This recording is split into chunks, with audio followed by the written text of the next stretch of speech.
মাজারের সুরক্ষা না দিয়া আপনি মাজার আগুন ধরাই দিবেন, বাইরে জুতা লইয়া মেহরাবের উপরে উঠা কুমান শুরু করবেন, মন্দির ফাহারা দেন, আল্লাহর ওজনে মাজার ভাঙেন। আই হগাদের কুতকুতি গো।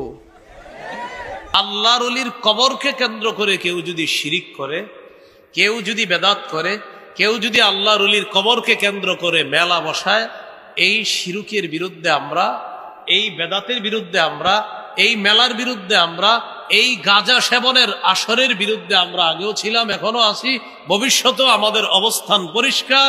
শিরিক, বেদাত, কুফর, গাঁজা ইত্যাদির বিরুদ্ধে আমাদের অবস্থান সবসময় পরিষ্কার থাকবে। যদি কোনো উরুসের মধ্যে গাঁজা খা, ইডির ধরে গাছ বান্ধা রাহুম। যদি কোনো মাজার মধ্যে বাবাই আবার ট্যাবলেট খা, গাছ বান্ধা রাহুম। মাজার মধ্যে যায় যদি কেউ সেজদা দেয়, গাছ বান্ধা রাহুম। মাজার যায় শরীর বহির্ভূত কোনো কাজ করে, আর মেলা জমায় নারী পুরুষের অবাধ বিচরণ করে, ওকে দুজনের কাছে বান্ধা রাহুম। আইন আমরা সবাই মিললাম মাজারটার সুরক্ষা দেই। ওলি আল্লাহরা শুধুমাত্র আমরা ভালোবাসে না, হিন্দুরা পর্যন্ত ওলি আল্লাহরা সম্মান করে। আমরা দেশে বহুত হিন্দুরা যায় দেখেন খাজা করিবেন ওদের মাজারে, তারা নিজের সবুজ গিলাপ দিয়া তারা উদ্বোধন করতেছে। এরা কিতাব হয়েছে আমি জানি না, কিন্তু হিন্দুরা ওলি আল্লাহর মাজারে যা।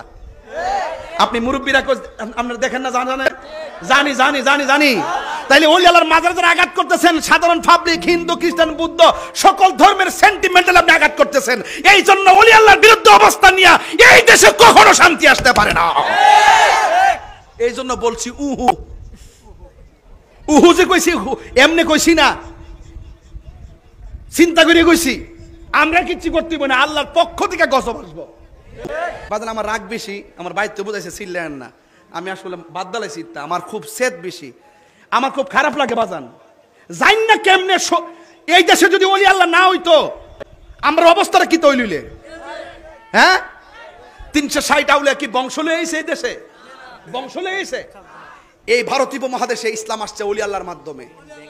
তো ওই ওলি আল্লাহর মাজার ভাঙ্গা সমান করে আপনি কইতেছেন শিরিক মুক্ত, বন্ড মুক্ত, শিরিক মুক্ত। মাজার বাংলে শিরিক মুক্ত হয়ে যাবো গা? আপনি মাজার বাংলো কি গাঞ্জা খাওয়া বন্ধ হয়ে যাবো গা? আপনি দেখতেছেন যে ওই মাজারের মধ্যে কেডা লম্বা চুলমুল লাগায় কোনাত গিয়া কিতা খাইতেছে না খাইতেছে ইডি দেখতেছেন। আর বাংলাদেশের ভিতরে যে বহুত এই গডফাদাররা, বাবার ইয়াবার সালান কারবারের যে গডফাদাররা ব্যবসা করতেছে, হিট যাইতেন না, কেসিনোতে যাইতেন না, মদের বারের হেন যাইতেন না, সিনেমা হলে যাইতেন না, কত জায়গা দিয়ে কত সামাজিক কাজ চলতেছে, পতিতালে যাইতেন না, হিট দিয়ে যান না।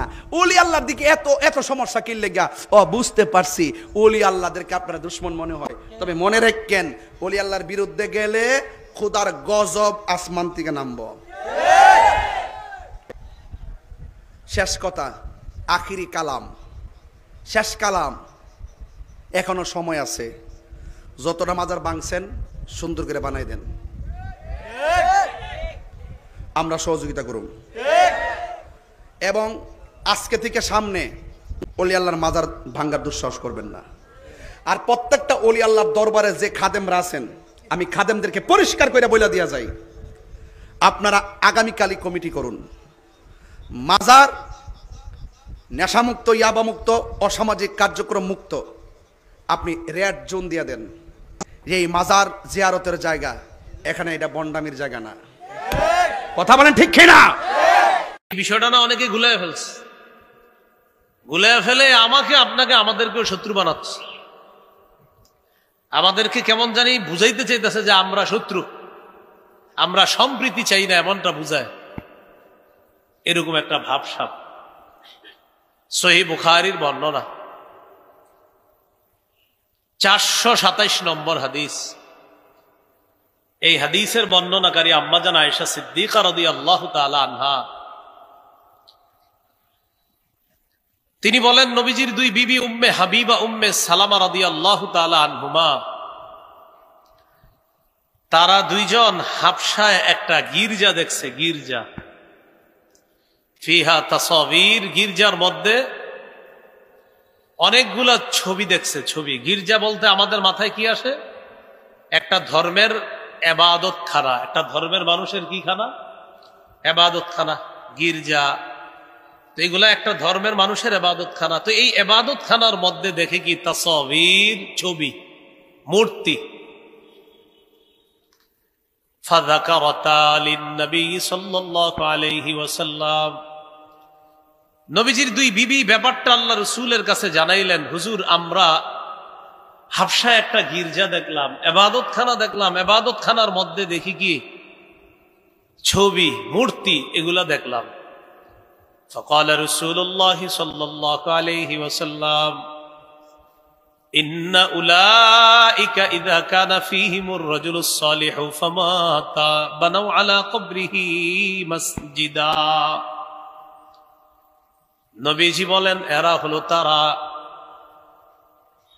একদল মানুষ ছিল তাদের মাঝে কোনো ভালো মানুষ যখন মারা যায়, মারা যাওয়ার পর ওই ভালো মানুষটা যেখানে কবর দেয় কবরের উপর তারা একটা সেজদার স্থান বানাইতো। নাউজুবিল্লাহ, যেখানে কবর দিস উপরে একটা সেজদার স্থান বানায়। ওয়াসাওয়ারু ফিহি তিলকা সুওয়ার, ওই মানুষগুলা আল্লাহর ওলি মারা যাওয়ার পর কবরের উপরে একটা সেজদার স্থান বানিয়েছে, আর ওই সেজদার স্থানের ভিতরে নিচে আল্লাহর ওলির কবর, আর উপরে ওই সেজদার যেই জায়গায় দেয় সেখানে হলো আল্লাহর ওলির মূর্তি। তাহলে নিচে আল্লাহর ওলির কবর, উপরে হলো এবাদতখানা, আর এবাদতখানার ভিতরে আল্লাহর ওলির মূর্তি ছবি।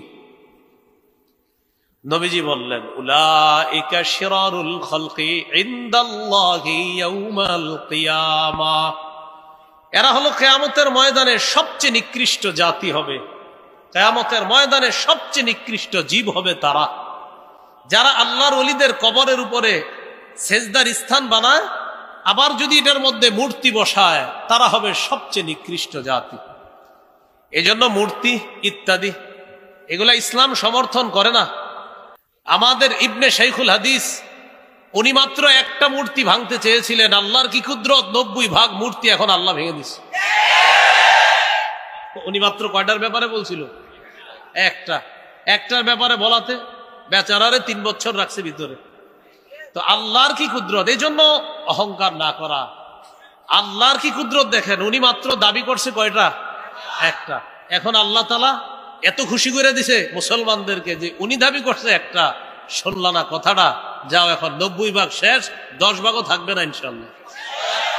মাজারের সুরক্ষা না দিয়া আপনি মাজার আগুন ধরাই দিবেন, বাইরে জুতা লইয়া মেহরাবের উপরে উঠা কুমান শুরু করবেন, মন্দির ফাহারা দেন, আল্লাহর ওজনে মাজার ভাঙেন।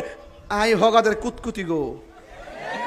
আল্লাহর ওলির কবরকে কেন্দ্র করে কেউ যদি শিরিক করে, কেউ যদি বেদাত করে, কেউ যদি আল্লাহর ওলির কবরকে কেন্দ্র করে মেলা বসায়, এই শিরকের বিরুদ্ধে আমরা, এই বেদাতের বিরুদ্ধে আমরা, এই মেলার বিরুদ্ধে আমরা, এই গাঁজা সেবনের আসরের বিরুদ্ধে আমরা আগেও ছিলাম, এখনো আছি, ভবিষ্যতেও আমাদের অবস্থান পরিষ্কার। শিরিক, বেদাত, কুফর